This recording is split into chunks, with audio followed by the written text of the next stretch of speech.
नमस्ते, आदाब, सत श्री अकाल एंड स्वागत है आप सभी लोगों का एक इंफॉर्मेटिव वीडियो में। अगर आप अपने करियर के बारे में सोच रहे हो, अपने करियर में क्या किया जाए, कौन से एग्जामिनेशंस है, कौन सी फील्ड है जिसको चूज करने से हम अपने करियर को एक अच्छी दिशा दे सकते हैं, अगर इस सोच में, इस फिराक में आप हो तो आप बिल्कुल सही जगह पर आए हो। अगले कुछ मिनट में आपके लूंगा और आपके साथ मैं कुछ करियर अपॉर्चुनिटीज डिस्कस करूंगा। अब ये करियर अपॉर्चुनिटीज उन लोगों के लिए है जिनका 10th कंप्लीट हो चुका है, ये करियर अपॉर्चुनिटीज उन लोगों के लिए जिनका 12th कंप्लीट हो चुका है, और ये करियर अपॉर्चुनिटीज उनके लिए है जिनका किसी भी फील्ड से ग्रेजुएशन कंप्लीट हो चुका है। नो मैटर आपने कौन सा ग्रेजुएशन किया है, कोई भी ग्रेजुएशन हो, वो ग्रेजुएशन आपका कंप्लीट हुआ होना चाहिए। इस वीडियो में मैं जिन करियर अपॉर्चुनिटीज की बात करूंगा उनमें कम से कम सैलरी 20,000 की मिलेगी, पहली सैलरी, और ज्यादा से ज्यादा सैलरी 1.5 लाख से भी 1.5 लाख के आसपास जाएगी। तो 20,000 से लेके 1.5 लाख रुपए तक आप पहली सैलरी महीने की कमा सकते हो। उन्हीं सारे एग्जामिनेशंस के बारे में मैं बात करने वाला हूं। यूजुअली कॉम्पिटिटिव एग्जामिनेशंस में बहुत सारे टाइप के एग्जामिनेशंस होते हैं, पर इस वीडियो में मैं आप लोगों के साथ सिर्फ और सिर्फ बैंक और एसएससी के एग्जामिनेशंस की बात करूंगा। एसएससी यानी स्टाफ सिलेक्शन कमीशन, ये एक बॉडी है, ये कुछ एग्जामिनेशन कुछ पोस्ट के लिए कंडक्ट कराती है। तो बस इन दो एग्जामिनेशंस के लिए मैं बात करने वाला हूं। अगर मैं बात करूं बैंकिंग एग्जामिनेशंस की, अच्छा, आगे डिस्कशन डिटेल में ले जाने से पहले आप मेरे साथ अगर जुड़े रहना चाहते हो तो ये टेलीग्राम चैनल है रीजनिंग बाय सचिन सर, इस टेलीग्राम चैनल पर जुड़े रहना। इस टेलीग्राम चैनल पर आपके बैंकिंग के रीजनिंग सब्जेक्ट से रिलेटेड सारी की सारी चीजें मैं शेयर करते रहता हूं। मेरा नाम सचिन भगवान अडेकर, लास्ट 8 साल से मैं बैंकिंग एग्जामिनेशन के एस्पिरेंट्स को गाइड कर रहा हूं। मैंने खुद बैंकिंग एग्जामिनेशंस क्लियर किए हुए हैं, पर पढ़ाने में ज्यादा इंटरेस्ट था, इसलिए कभी बैंक ज्वाइन किया ही नहीं, है ना। तो बस अभी मैं सबसे पहले थोड़ा सा बैंक एग्जामिनेशंस की बात करता हूं। बैंक एग्जामिनेशंस में ये जो एग्जामिनेशंस होते हैं ये आईबीपीएस कंडक्ट कराता है। बैंकिंग के एग्जामिनेशन जो अथॉरिटी, जो ऑर्गेनाइजेशन कंडक्ट कराती है वो आईबीपीएस होती है। तो बैंकिंग के एक साल में कम से कम 6 एग्जामिनेशंस होते हैं 2 पोस्ट के लिए। कौन से 2 पोस्ट के लिए एग्जामिनेशंस होते हैं? बैंक में आप क्लर्क और पीओ की पोजीशन पे भर्ती हो सकते हो। क्लर्क यानी आप बैंक में अगर गए हो कभी तो वहां पर आपने अपने कामों के लिए जिन जिन के साथ बातचीत करी है, पैसे भरना है, चेकबुक निकालना है, पासबुक प्रिंट करना है, अकाउंट स्टेटमेंट निकालना है, डीडी बनवाना है, आरटीजीएस एनईएफटी कराना है, आपने अपने कामों के लिए जिन जिन लोगों के साथ इंटरेक्शन किया है वो सारे क्लर्क लोग होते हैं। तो आप उस पोस्ट पे जा सकते हो। किसी भी क्लर्क की स्टार्टिंग की कम से कम सैलरी 30 से 35,000 के रेंज में आती है, और एसबीआई में अगर आप क्लर्क बन गए तो 40-45,000 तक आपकी सैलरी जा सकती है। तो वो क्लर्क की पोजीशन है, मतलब 30 से 45,000 के बीच में आप क्लर्क बन के सैलरी कमा सकते हो। और एक साल में क्लर्क के कम से कम 3 एग्जामिनेशंस होते हैं, आरआरबी क्लर्क, आईबीपीएस क्लर्क और एसबीआई क्लर्क। वैसे पीओ मतलब पीओ बनने के बाद प्रोबेशनरी ऑफिसर बनने के बाद कुछ साल आपका ट्रेनिंग होता है, 2 साल का ट्रेनिंग होता है। उसके बाद आपका एक सर्टेन एक्सपीरियंस बनने के बाद आपके ऊपर किसी एक ब्रांच की इंडिविजुअल रिस्पॉन्सिबिलिटी सौंपी जाती है, और आप कहलाते हो फिर उस ब्रांच के ब्रांच मैनेजर, शाखा प्रबंधक। अगर आपने कभी बैंक में वो केबिन देखा है, केबिन के ऊपर लिखा हुआ होता है शाखा प्रबंधक, ब्रांच मैनेजर, तो वो आप पीओ बनकर कुछ सालों में आप वहां तक पहुंच सकते हो। 2 साल का प्रोबेशन कंप्लीट होने के बाद आपको जूनियर मैनेजर की पोजीशन मिलती है, या असिस्टेंट मैनेजर की पोजीशन पर आप ज्वाइन होते हो बैंक में। पीओ की स्टार्टिंग सैलरी 55,000 के आसपास होती है, आरआरबी पीओ की। आईबीपीएस पीओ की स्टार्टिंग सैलरी 65 to 80,000 के बीच में होती है, और एसबीआई पीओ की पहली सैलरी 80,000 प्लस। मेट्रो सिटीज में एसबीआई पीओ की पहली सैलरी 1.5 लाख रुपए तक भी जाती है, पहली सैलरी। सब एग्जामिनेशंस कौन कौन दे सकते हैं, पहले इसके बारे में बात करूंगा, और फिर मैं आगे बात करूंगा कि यार ये सारे एग्जाम्स की तैयारी एक साथ करना पॉसिबल है क्या, थोड़ा सा मैच्योरिटी के साथ डिस्कशन सुनना, है ना। मैं अगर बात करूं एसएससी स्टाफ सिलेक्शन कमीशन, कुछ पोस्ट होती है जैसे central secretariat services, intelligence bureau में कुछ पोस्ट होती है, इंटेलिजेंस ब्यूरो की रिक्रूटमेंट निकलती है। एक्सटर्नल अफेयर्स, अलग अलग मिनिस्ट्रीज की कुछ अपने अपने रिक्रूटमेंट्स निकलती है, सेंट्रल विजिलेंस कमीशन की कुछ रिक्रूटमेंट्स होती है। तो ये सारी की सारी रिक्रूटमेंट जो बॉडी कंडक्ट कराता है इन पोस्ट के लिए, जो एग्जामिनेशन बॉडी लेता है उसका नाम है एसएससी। तो एसएससी में सीजीएल कंबाइंड ग्रेजुएट लेवल, ये एग्जामिनेशंस वो लोग दे सकते हैं जिनका किसी भी फील्ड से ग्रेजुएशन कंप्लीट हुआ हो। सीजीएल में हालांकि कुछ स्पेसिफिक पोस्ट होती है, उन पोस्ट के लिए कुछ स्पेसिफिक स्ट्रीम से ही ग्रेजुएशन चाहिए होता है, पर उसके बारे में हम बाद में डिटेल में बात करेंगे किसी और वीडियो में। फिलहाल एसएससी सीजीएल में कुछ ऐसे पोस्ट होती है जो कोई भी ग्रेजुएट दे सकता है, और कुछ ऐसे पोस्ट होती है जो स्पेसिफिक स्ट्रीम वाले ग्रेजुएट्स ही दे सकते हैं। आप इतना समझ लीजिएगा। कुछ एग्जामिनेशंस है, lower divisional clerk, postal assistant and data entry operator, ये एग्जामिनेशंस एसएससी सीएचएसएल, इन पोस्ट के लिए एसएससी सीएचएसएल के अंडर एग्जामिनेशंस होती है। और एमटीएस में मल्टीटास्किंग स्टाफ के लिए एसएससी एमटीएस एग्जामिनेशन होती है। ये सारे examination staff selection commission conduct कराता है। अगर थोड़ा सा मैं एलिजिबिलिटी की बात करूं तो एलिजिबिलिटी की क्या बात है यहां पर जरा ध्यान से सुनना, है ना। कोई भी बैंकिंग का एग्जामिनेशन अगर आपको देना है, कोई भी बैंकिंग का एग्जामिनेशन, चाहे क्लर्क का हो चाहे पीओ का हो, आपका ग्रेजुएशन कंप्लीट हुआ होना जरूरी है। किसी स्ट्रीम से किया हो फर्क नहीं पड़ता, साइंस, आर्ट्स, कॉमर्स, किसी भी स्ट्रीम से आपने किया हो, आप बैंक क्लर्क और पीओ दोनों के एग्जाम दे सकते हो। ठीक, तो आपका ग्रेजुएशन कंप्लीट होना चाहिए। क्लर्क की एग्जाम देने के लिए आपका एज 18 से 28 के बीच में होना चाहिए। एक्चुअली 18 से 28 आरआरबी क्लर्क के लिए है, पर बाकी आईबीपीएस और एसबीआई क्लर्क के लिए 20 से 28 की एज लिमिट है ना। ये 18 साल सिर्फ आरआरबी के लिए है। पीओ का एग्जाम अगर आपको देना है तो प्रोबेशनरी ऑफिसर, अगर आप ऑफिसर बनना चाहते हो, जिंदगी में कुछ सपने बड़े रखे आपने, अगर ऑफिसर बनना चाहते हो तो 18 से 30 के बीच में एज होनी चाहिए। अगेन 18 साल सिर्फ और सिर्फ आरआरबी के लिए है। आईबीपीएस पीओ और एसबीआई पीओ के लिए 20-21 साल की एज लिमिट होती है, तो वहां से आगे 30 साल तक आप एग्जामिनेशन दे सकते हो। ठीक, अब बैंकिंग एग्जामिनेशन के लिए कोई फिजिकल टेस्ट नहीं होता। एसएससी की कुछ पोस्ट होती है, एसएससी की कुछ पोस्ट के लिए फिजिकल टेस्ट होता है। वैसे बैंकिंग में किसी भी एग्जामिनेशन के लिए फिजिकल टेस्ट कोई नहीं होता, तो ये फिजिकल स्टैंडर्ड्स हम इग्नोर करके चलेंगे। उसके बाद एसएससी सीजीएल, सीजीएल मतलब कंबाइंड ग्रेजुएट लेवल, ये एग्जामिनेशन उन लोगों के लिए होता है जिन्होंने अपना ग्रेजुएशन कंप्लीट किया है। अगेन सीजीएल, इस एग्जामिनेशन के अंडर बहुत सारी पोस्ट आती है। इस एक ही एग्जामिनेशन से बहुत सारी पोस्ट का रिक्रूटमेंट होता है, और उनमें से कुछ पोस्ट, कोई भी प्लेन ग्रेजुएशन किया हो आपने, कोई भी ग्रेजुएशन, मैटर नहीं करता कौन सा है, कोई भी ग्रेजुएशन किया हो तो आप उसमें से कुछ पोस्ट के लिए एलिजिबल होते हो, और कुछ पोस्ट ग्रेजुएशन स्पेसिफिक होती है। ठीक, तो एसएससी सीजीएल के लिए 18 से 32 डिपेंडिंग ऑन द पोस्ट, आप कौन सी पोस्ट के लिए अप्लाई कर रहे हो उसके ऊपर डिपेंड करता है। अलग अलग पोस्ट की एज लिमिट अलग अलग होती है। Okay, CHSL combined higher secondary, okay, तो यहां पर ये सीएचएसएल के अंडर जो भी पोस्ट आते हैं उसके लिए आपका 12th कंप्लीट होना जरूरी है। अगर आपने 12वीं कंप्लीट कर लिया है और आपकी एज 18 से 27 के बीच में है, अगेन पोस्ट के हिसाब से ये एज लिमिट वैरी हो सकती है। एमटीएस के लिए 18 से 27 और 10th, एमटीएस के अंदर जो एग्जामिनेशन होती है, एमटीएस के एग्जामिनेशन आप 10th कंप्लीट करने के बाद भी दे सकते हो, यानी 10th के बेसिस पर आपको जॉब मिल सकता है। सिर्फ 10वीं करने से भी आपको जॉब मिल सकता है, और वो एमटीएस के अंदर आता है। ओके, तो ये थोड़ी सी मजेदार चीज है। एसएससी सीजीएल में कुछ पोस्ट ऐसी होती है जिनमें आपको फिजिकल टेस्ट देना पड़ सकता है। एमटीएस में भी कुछ पोस्ट होती है जिनमें फिजिकल टेस्ट देना पड़ सकता है। तो ये इस तरीके से एग्जामिनेशन का थोड़ा सा एलिजिबिलिटी क्राइटेरिया हम कह सकते हैं। अब आपको एलिजिबिलिटी क्राइटेरिया अच्छे से समझ में आ गया है, तो थोड़ा सा मैं सिलेबस के ऊपर बात करता हूं। और सिलेबस के ऊपर जाने से पहले अब थोड़ा सा इस बात के ऊपर डिस्कस करते हैं, क्या वाकई में प्रैक्टिकली ये पॉसिबल है कि दोनों भी एग्जामिनेशन की तैयारी एक साथ हो सके। मैच्योरिटी के साथ सुनना।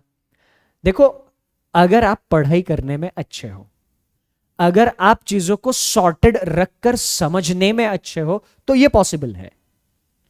वरना सुनने में अच्छा लगता है, यार मैं दोनों की तैयारी एक साथ करूंगा तो मेरे सामने बहुत सारी अपॉर्चुनिटीज आ जाएगी। सुनने में बहुत अच्छा लगता है, जितना सुनने में अच्छा लगता है उतना करने में भी अच्छा लगना चाहिए, तब जाके रिजल्ट मिलेगा। तो मैं एकदम ऑनेस्टली, शायद इतना ऑनेस्टली आपको और कोई नहीं बताए, पर मैं एकदम ऑनेस्टली बता रहा हूं, आप अपने दिल से पूछना, क्या मैं ये मतलब इन एग्जामिनेशंस को अलग और साथ में समझ सकता हूं क्या? क्योंकि अगर आपको सबकी तैयारी एक साथ करनी है तो आपको सिमिलैरिटीज एंड डिफरेंसेस पे काम करना होगा। क्या मतलब है सिमिलैरिटीज एंड डिफरेंसेस का? ये सबसे पहली स्लाइड मैंने रखी थी। अभी मैं सिलेबस के ऊपर थोड़ी सी बातचीत करूंगा। थोड़ी सी बातचीत करते करते मैं आपको कुछ पॉइंटर्स बताऊंगा, सिमिलैरिटीज एंड डिफरेंसेस। ठीक है, तो दोनों भी एग्जामिनेशंस के लिए आपको ये सब्जेक्ट्स पढ़ने हैं। सिलेबस क्या है? क्वांट आपको बैंकिंग में भी पढ़ना है, एसएससी में भी पढ़ना है। रीजनिंग बैंकिंग में भी पढ़ना है, एसएससी में भी पढ़ना है। इंग्लिश बैंक एसएससी दोनों के लिए पढ़ना है। जीए बैंक एसएससी दोनों के लिए पढ़ना है। कंप्यूटर बैंक एसएससी दोनों के लिए पढ़ना है। जनरल स्टडीज ये इकलौता ऐसा सब्जेक्ट है जो बैंकिंग में नहीं पूछा जाता पर एसएससी में पूछा जाता है। तो ये एक सब्जेक्ट तो एसएससी के लिए कंप्लीट एक्स्ट्रा पढ़ना है, जनरल स्टडीज, जिसमें आपका हिस्ट्री, ज्योग्राफी, फिर इकोनॉमिक्स, थोड़ा बहुत पॉलिटिकल साइंस हो गया, तो ये आपको जनरल स्टडीज में पढ़ना पड़ेगा। साइंस आ गया, साइंस में मतलब फिजिक्स, बायोलॉजी, केमिस्ट्री सब आ गया, है ना। तो ये चीजें आपको एसएससी के लिए पढ़नी पड़ेगी। अब ये जो बाकी के सब्जेक्ट्स बचे, क्या इनका सिलेबस बैंक और एसएससी के लिए सेम है? कंप्यूटर का कह सकते हैं ऑलमोस्ट सेम है, पर बाकी सब्जेक्ट का सिलेबस बदल जाता है। अब बदल जाता है का क्या मतलब है? जैसे अगर मैं क्वांट का एग्जांपल ले लूं, क्वांट का अगर मैं एग्जांपल ले लूं तो क्वांट में डेटा इंटरप्रिटेशन नाम का चैप्टर है। तो डेटा इंटरप्रिटेशन आपको बैंकिंग में भी आता है, एसएससी में भी आता है। क्वांट में अरिथमेटिक होता है, अरिथमेटिक सारा का सारा अरिथमेटिक, अरिथमेटिक में percentage, ratio proportion, pipe systems, time speed and distance, ये सारे जो चैप्टर जो आपने कभी स्कूल कॉलेज में पढ़े थे, है ना, तो वो सारे के सारे चैप्टर्स अरिथमेटिक में आते हैं। अरिथमेटिक बैंकिंग में भी आता है, एसएससी में भी आता है। फिर कुछ मिसलेनियस चीजें होती है जिसको हम स्पीड मैथ्स कहते हैं, जैसे simplification, approximation, number series, quadratic equation, ये तीनों चीजें आपको बैंक एसएससी में आ जाती है। सर आपने तो सारा का सारा बोल के बता दिया ये बैंक और एसएससी में आता है, तो ये सिमिलैरिटीज हो गई। क्वांट में क्या क्या चीजें सेम है बैंक और एसएससी के लिए मैंने आपको बता दिया। डेटा इंटरप्रिटेशन सेम है, लेवल में फर्क होगा, लेवल में फर्क होगा, यह बाद की बात है थोड़ी सी, पहले अपन सिलेबस समझते हैं। तो डेटा इंटरप्रिटेशन दोनों में आना है, अरिथमेटिक दोनों में आना है, स्पीड मैथ्स दोनों में आना है। फर्क कहां पर आता है? बैंकिंग में आपको एडवांस मैथ्स नहीं आता, एडवांस मैथ्स यानी ज्योमेट्री।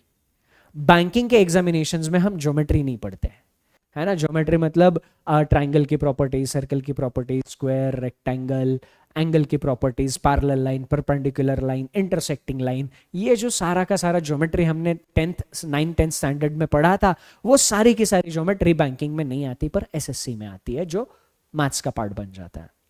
तो ये डिफरेंस हो गया। तो अगर आप दोनों एग्जाम्स की तैयारी करना चाहते हो तो आपको सिमिलैरिटीज एंड डिफरेंसेस समझने होंगे। आपको क्वांट का एक एक सब्जेक्ट का सिलेबस बैंकिंग का इधर रखना है, एसएससी का इधर रखना है।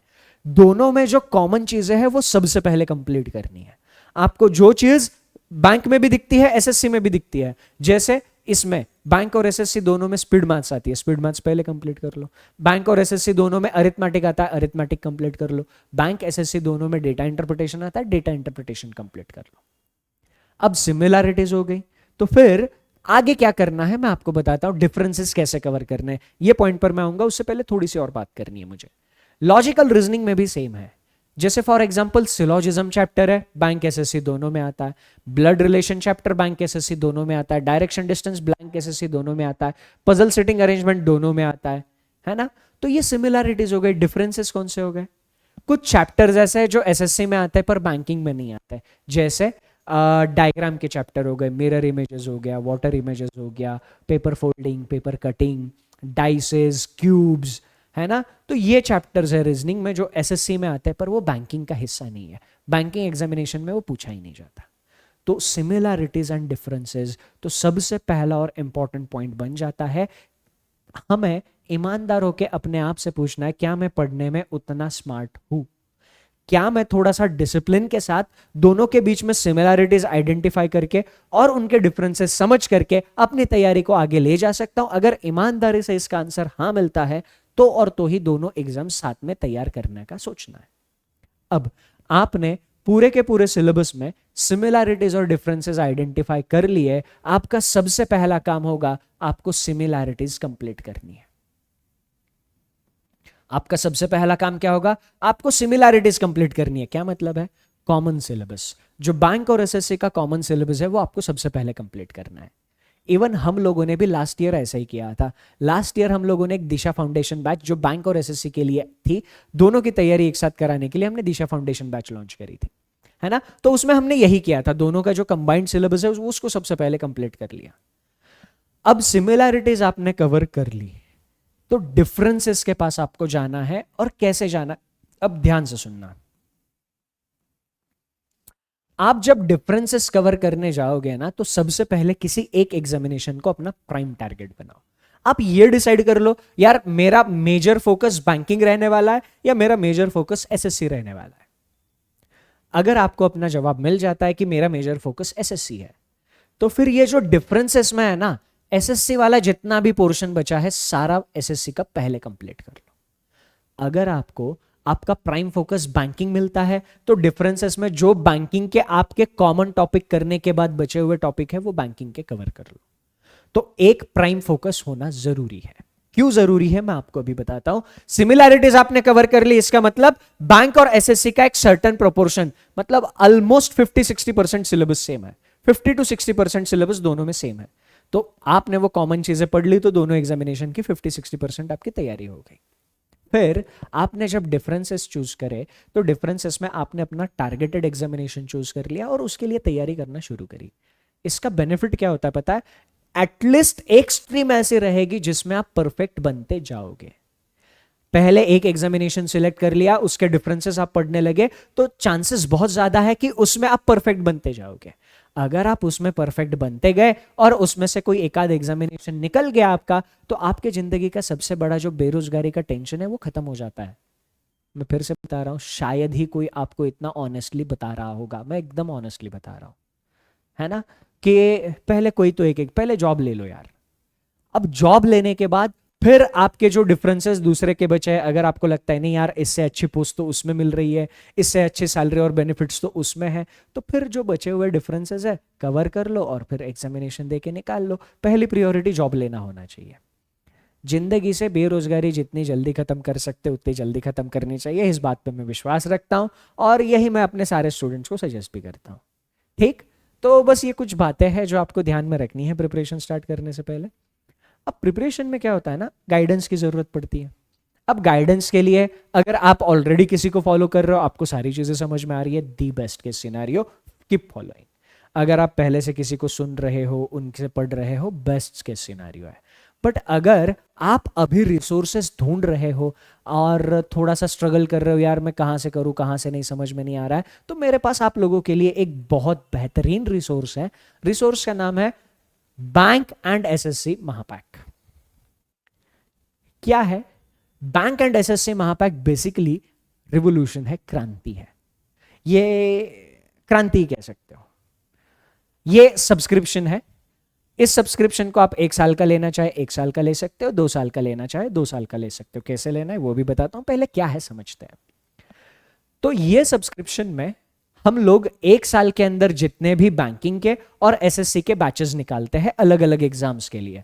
मैंने बताया RRB clerk PO, SBI clerk PO, IBPS clerk PO, इनके लिए जो बैचेस आएंगे, एसएससी में एसएससी सीजीएल, सीएचएसएल, एमटीएस, इनके लिए जो बैचेस आएंगे, सारे के सारे बैचेस का एक्सेस इसमें आपको मिल जाएगा। अगर आपने 1 साल का सब्सक्रिप्शन लिया है तो 1 साल तक जितनी भी बैचेस आएंगी बैंक एसएससी की उनका एक्सेस मिलेगा। 2 साल का सब्सक्रिप्शन लिया है तो 2 साल में जितनी भी बैचेस आएगी उनका सब्सक्रिप्शन आपको उनका एक्सेस आपको मिलेगा। आज के टाइम पे हमारे बैंक और एसएससी के महापैक में 30 से ज्यादा एग्जामिनेशंस कवर किए गए हैं। मतलब बैंक और एसएससी दोनों एग्जामिनेशन हम कंसिडर करें तो 30 से ज्यादा एग्जामिनेशन के कोर्सेज इसमें अवेलेबल है। 200 से ज्यादा बैचेस है बैंक और एसएससी की मिला के, 200 से ज्यादा बैचेस, कंटेंट का भंडार है इसके अंदर। 4000 से ज्यादा लाइव क्लासेस है इसमें। 4000 से ज्यादा इसमें आपको mock test, quizzes and practice questions मिलते हैं। 24/7 डाउट सपोर्ट होता है। तो इसमें आपको सारी बैचेस का एक्सेस मिल जाता है, बैंक और एसएससी दोनों का। कैसे एनरोल करना है इसमें एनरोल करने के लिए कुछ नहीं करना, आपको पीडब्ल्यू का ऐप डाउनलोड करना है या फिर पीडब्ल्यू की वेबसाइट पर जाना है। पीडब्ल्यू की वेबसाइट पर आप जाओगे pw.live, इधर आपको अपना फोन नंबर डाल के लॉगिन करना है। फोन नंबर डाल के लॉगिन करोगे, फिर इधर आपको अपना कैटेगरी चूज करना है। इधर गवर्नमेंट एग्जाम्स में जाओगे, गवर्नमेंट एग्जामिनेशंस में जाने के बाद आपको इधर सारे एग्जामिनेशंस दिखेंगे, इसमें से आपको चूज करना है बैंकिंग। क्या चूज करोगे आप? बैंकिंग। बैंकिंग चूज करने के बाद आपको यहां पर ये दिखेगा बैंक एंड एसएससी महापैक। बैंक एंड एसएससी महापैक में आपको प्रीलिम्स, मेंस और इंटरव्यू की पूरी गाइडेंस मिल जाएगी सारे एग्जामिनेशंस के लिए। तो आप इसमें कौन कौन सी बैचेस है, क्या है, यहां पर क्लिक करके एक्सप्लोर कर सकते हो। और इसमें एनरोल करना है तो बाय नाउ पे क्लिक करके सीधा अपना फोन नंबर, ओटीपी डाल के एनरोल कर सकते हो। तो इस तरीके से आप इस बैंक और एसएससी महापैक में एनरोल कर सकते हो। तो ये हमारी तरफ से एक बेहतरीन सोर्स जो उन लोगों के लिए है जो बिगिनर है, जो शुरुआत से 0 लेवल से पढ़ना चाहते हैं, उन लोगों के लिए। ठीक। और आप लोगों को सिर्फ बैंकिंग की तैयारी करनी है अगले साल के लिए, अगले साल के बैंक एग्जामिनेशंस की अगर तैयारी करनी है, एम 2.0 2026 प्रो बैच है ना, मतलब इसका नॉर्मल वर्जन भी है। एम 2.0 2026 रेगुलर बैच भी ज्वाइन कर सकते हो, प्रो बैच भी ज्वाइन कर सकते हो। प्रो बैच ज्वाइन करते हो, प्रैक्टिस के लिए अनलिमिटेड कंटेंट मिलता है, बहुत सारे मॉक टेस्ट मिलते हैं, प्रिंटेड बुक मिलती है, बहुत सारी चीज़ें आपको प्रो में एक्स्ट्रा मिलती है। तो ये बैच आप अगले साल के एग्जामिनेशंस के लिए ज्वाइन कर सकते हो। और जैसे बैंक एसएससी का दोनों का मिला के महापैक है, वैसे बैंक का भी महापैक है। बैंक के महापैक में आपको सिर्फ और सिर्फ बैंकिंग की बैचेस मिलेगी। तो बैंकिंग की बैचेस आप यहां से एक्सेस कर सकते हो। तो अब आपने डिसाइड करना है कि आपको करना क्या है। आपको सिर्फ और सिर्फ बैंकिंग की तैयारी करनी है, आपको सिर्फ एसएससी की तैयारी करनी है, या आपको तैयारी साथ में करनी है। मेरा सजेशन ये रहेगा, अपने आप से ईमानदार रह के कुछ सवाल पूछना, और उन सवालों के जब आपको प्रॉपर आंसर मिल जाए उसके बाद डिसीजन लेना, बैंकिंग करना है, एसएससी करना है, दोनों करना है। सोर्सेज आपके पास है, बहुत सारे सोर्सेज है। मैं आपको बस ये चीज कहूंगा कि जो आपको अच्छा लगता है, जो समझ में आता है ना, जिसको सुन के आपको लगता है समझ में आ रहा है और कॉन्फिडेंस आता है एग्जामिनेशन क्लियर हो जाएगी, वो सोर्स आप फॉलो करना। बाकी यार जल्दी से सिलेक्शन ले लो, हमें चाहिए क्या, वही तो चाहिए। आप लोगों के सिलेक्शन के लिए दिन रात यहाँ पे मेहनत करते हैं हम सब लोग। बस जल्दी से सिलेक्शन लेके एक मैसेज डाल देना, सर हो गया, कर दी खत्म बेरोजगारी जिंदगी से, है ना। चलो, आपके प्रिपरेशन के लिए ऑल द बेस्ट। कुछ अगर प्रॉब्लम होगी, दिक्कत होगी तो कमेंट करके बताना, मेरी टीम उसका रिप्लाई जरूर करेगी। Thank you, take care, and सबसे important, enjoy your time. Bye bye.